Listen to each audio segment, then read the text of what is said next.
जिस चाइना पे हमें पता है हम पूरी तरह बर्दाश्त नहीं कर सकते, जिस चाइना के बारे में हमें पता है अभी ऑपरेशन सिंदूर में हमने नहीं, ये हमारे विदेश मंत्री ने कहा कि आपको लगता है हमने सिर्फ पाकिस्तान से, हमने 3 देशों से लड़ाई लड़ी है। उस चाइना के पास हम जा रहे हैं, Beijing, we are meeting, we are ready to meet, SCO meeting में हम मिल रहे हैं। There is a clear message to America, क्योंकि हम अपनी कृषि अर्थव्यवस्था के साथ खिलवाड़ बर्दाश्त नहीं करेंगे, हम अपने किसान भाइयों के साथ ये खिलवाड़ बर्दाश्त नहीं करेंगे। और जीएम सिर्फ खिलवाड़ ही नहीं है, एक बार these जीएम क्रॉप्स घुस गई तो ये हमारी धरती को ऐसा कर देती हैं कि उसके बाद आम क्रॉप इस पे उगी नहीं सकती। Shahzad, floor is yours, 60-40 now.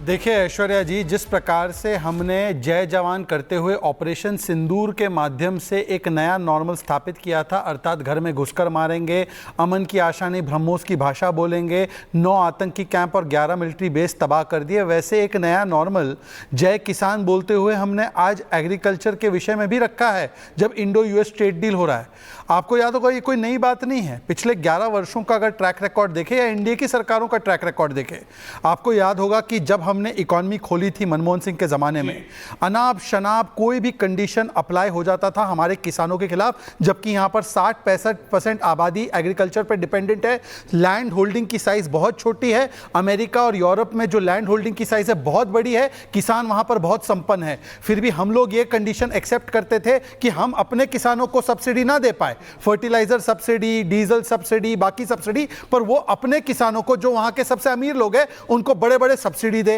तो 99 में सबसे पहले वाजपेयी जी की सरकार ने सियाटल कॉन्फ्रेंस में किसानों के लिए पक्ष रखा था। फिर आइए 2004 से 14 के बीच में जो अभी आप जिक्र कर रहे थे जीएम का और बीटी का, बीटी ब्रिंजॉल इस देश में आता था। 2010 में प्रतिबंध लगा जब भारतीय जनता पार्टी ने विरोध किया। क्या आप कल्पना कर सकते हैं कि जीएम जेनेटिकली मॉडिफाइड क्रॉप्स, पहले तो अमेरिका का यूरोप का किसान संपन्न, उसकी लैंड होल्डिंग बड़ी, उसको सरकारी सब्सिडी, और उसके बाद वो टेक्नोलॉजी ड्रिवन क्रॉप भारत में भेजता था और हम वो क्रॉप एक्सेप्ट करते थे। भाजपा ने जब इसका विरोध किया तब जाकर जीटी और जीएम और बीटी क्रॉप जो है वो बैन हुआ।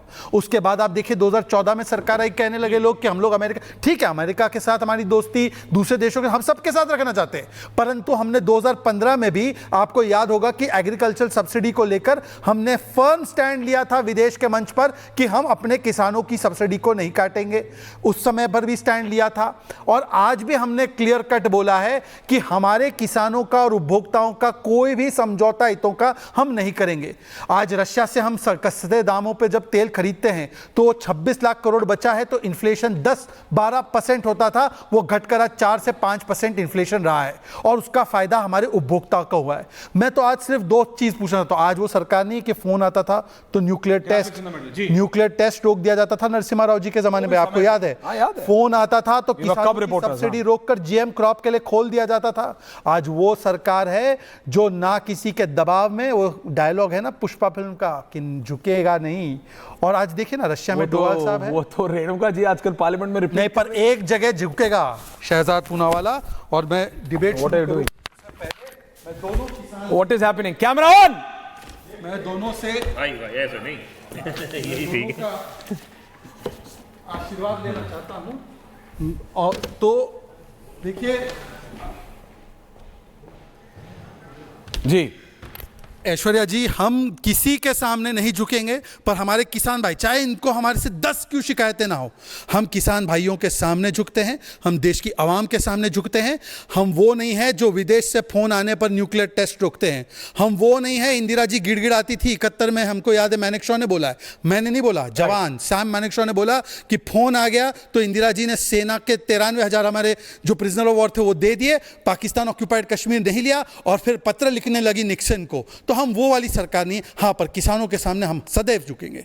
मैं अपने कैमरामैन से रिक्वेस्ट करूंगा, आपको डिबेट के बीच में जाना है, आप मेरे को नाम बताइए, अब जाइए, आप परमानेंटली जाइए, आपको अगर डिबेट के बीच से जाना है।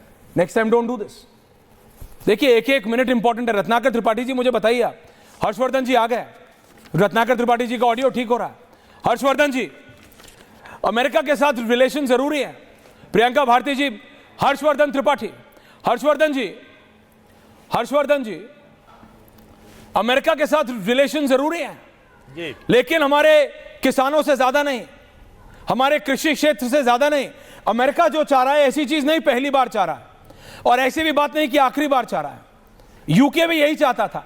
हमने यूके के साथ ट्रेड डील की है, लेकिन इन शर्तों पे की कि हम अपने एग्रीकल्चर सेक्टर को नहीं खोलेंगे, क्योंकि सबसे ज्यादा एक्सपोर्ट भारत का 60% एक्सपोर्ट यूनाइटेड किंगडम को बढ़ेगा। भारत का एग्रीकल्चर, डेयरी एक्सपोर्ट, दूध, दही, पनीर, ये बढ़ेगा 60%। ये ऑन रिकॉर्ड है, ऐसी डील की है। अमेरिका ये चाह रहा था, भारत ने कहा NO, और मुझे पता है विपक्ष क्या कहेगा, इसलिए मैं कह रहा हूं अब की बार डोनाल्ड ट्रंप सरकार से लेके NO ट्रंप तक नरेंद्र मोदी है शोन कि हम साथ भी खड़े रह सकते हैं, लेकिन अपना घर जला के तुम्हारा घर नहीं बसाएंगे। हर्षवर्धन जी। नहीं ऐश्वर्या जी, मुझे लगता है कि सबसे महत्वपूर्ण बात यही है, और मैं थोड़ा सा पीछे ले जाता हूं। अभी डोनाल्ड ट्रंप दुनिया भर में उन्होंने तहलका मचा रखा है टैरिफ थ्रेट को लेकर। हर देश के साथ, हर देश के राष्ट्राध्यक्ष के साथ उनके रिश्ते बड़े खराब हो गए। हर देश को लेकर जिस तरह की वो बात करते हैं, जिस तरह से टैरिफ की धमकी देकर सब कुछ कराना चाहते हैं, कोई भी देश आज उनके साथ नहीं खड़ा है। लेकिन अमेरिका दुनिया का सबसे बड़ा कंज्यूमर मार्केट है, हम भी उसको इग्नोर नहीं कर सकते। दुनिया का सबसे शक्तिशाली देश है, 38 लाख करोड़ डॉलर की उसकी अर्थव्यवस्था है। लेकिन यहां एक बात समझिए, नरेंद्र मोदी ने 2019 में बैंकॉक में RCEP, regional comprehensive economic partnership, उससे बाहर निकलना तय किया। उस वक्त भी सिर्फ और सिर्फ एक वजह थी, भारत के किसान, भारत के दुग्ध पालक, भारत के पशुपालक, भारत के छोटे मझोले उद्योग, उनके हितों के साथ नरेंद्र मोदी कोई समझौता करने को तैयार नहीं थे।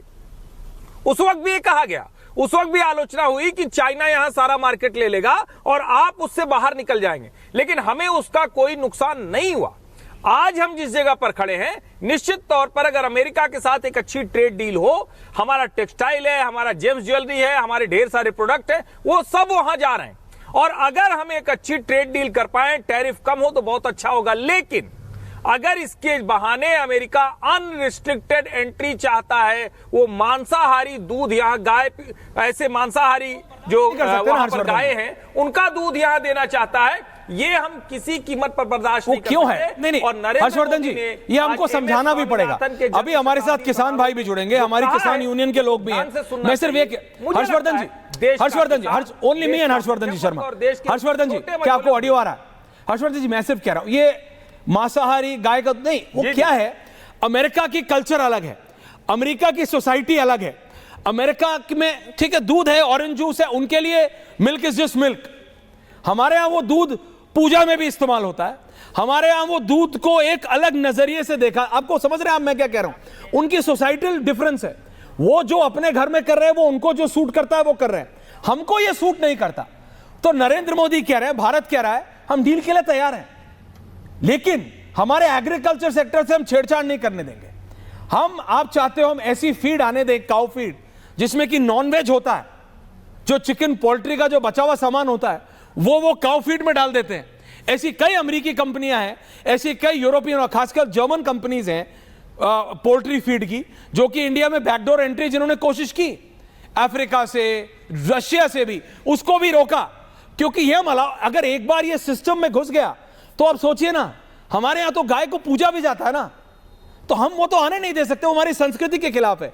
दैट इज वाई, इससे पहले कि ये पॉलिटिकल डिबेट ले, मैं आपका एक शॉर्ट कमेंट इस पे चाहता हूं, भारत की संस्कृति पे, Harshvardhan ji, and then I am opening the political. बिल्कुल आप ऐश्वर्या जी ठीक कह रहे हैं। भारत की संस्कृति से जुड़ी हुई जो चीजें हैं, उस पर हम कभी हमला बर्दाश्त नहीं कर सकते। और एक बात बहुत स्पष्ट तौर पर यह दुनिया को मैसेजिंग है कि भारत गुलामी के कालखंड में भी अपनी संस्कृति से इतर नहीं गया। हमने धर्म के लिए जान कुर्बान कर दी है। और फिर से मैं कह रहा हूं कि आज के समय में दुनिया को यह बहुत अच्छे से पता है कि भारत को आप अपनी टर्म कंडीशन के लिहाज से दबा नहीं सकते। दोनों तरफ से समझौता होगा तो निश्चित तौर पर होगा। हमारी जरूरत है, दुनिया का सबसे बड़ा कंज्यूमर मार्केट है, लेकिन हम अपने हित, अपने किसान, अपनी संस्कृति से समझौता करके डोनाल्ड ट्रंप के साथ किसी तरह की डील नहीं करने वाले।